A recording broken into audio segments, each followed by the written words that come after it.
So POW is prisoner of war, right? Well, it is, except when you talk about blockchain. So today we're going to chat a little bit more about blockchain, just to explain a little bit more. I know there's some experts out there, and there's a lot of people that are not really certain as to how this whole thing works. Hey, I'm John Harris, and welcome to another episode of Exponential Radio. And let's just dive straight in that really there are two types of consensus mechanisms that are used to create the blockchain. One is POW and the other one is POS. So one is proof of work, the other one is proof of stake. And these two is what we're just going to chat a little bit about today, just quickly. So POW is really a mechanism where miners compete to solve a complex mathematical puzzles, these cryptographic puzzles, and then they validate them and add them to those transactions to the blockchain. So that's basically how it works. They have to use computational power, which is known as hashing power, and they solve these puzzles. And the first miner that gets the solution, he gets that option to add that block to the chain. So you see examples of Bitcoin, and there's obviously many other platforms, and Bitcoin being the most well known.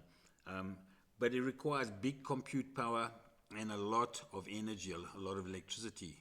And this is becoming a bigger problem, and some of these mining houses are massive, consuming huge amounts of electricity. In fact, it's similar to the AI itself now, where they've had to decentralize the power consumption because they also draw so much power. So this is an issue, and they've addressed it with POS, proof of stake. So these are validators and are chosen to create new blocks to validate transactions based on the number of coins or tokens that they own and how long they've been holding them in the network. Those are the age of the stake. That is their stake. All right, so you ask me, well, okay, John, how do they do this? Well, it comes through a deterministic algorithm. And as I mentioned, how many they have, how many coins, tokens, and how long they've been holding them. So that is how it's done, and it requires less compute and obviously less power.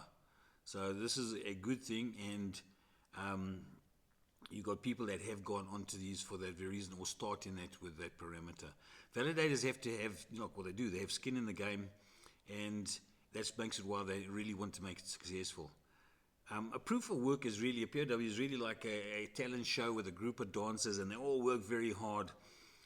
And that's kind of the compute, and the solution is they only take the very best to actually get the solution, to solve that cryptic puzzle. The POS is more like a lottery, except you don't hang on a ticket forever or for a very long time. You hang until it's announced. But the more tickets you give, basically, the more chance you have of being successful. And some POW, Bitcoin and others, POS, Ethereum, who started out with a POW but moved to POS because of those very reasons. And so, Ethereum also has smart contracts, etc., but that is something that they have done. These, those decisions are made by when people create these platforms, create these algorithmic processes. They look for security, they look for scalability, energy requirement, and decentralization. So there's different strokes for different folks. So they have different reasons for adhering or taking up these processes. But that's a little bit for you to understand some of the process, and we'll go through more about Bitcoin in the next couple of episodes. Last time we had a chat about it as well, the general overview. And so it'll give you a bit more understanding of Bitcoin and why it's becoming so prevalent, because I mentioned in the overview how many industries are getting involved in utilizing this when we talk about logistics and so on and so on. It's becoming a very powerful way to transact. Anyway, until next time, as usual, you have a great day. And remember, you can always get any of the back issues on johnarthurharris.blogspot.com. We'll see you next time.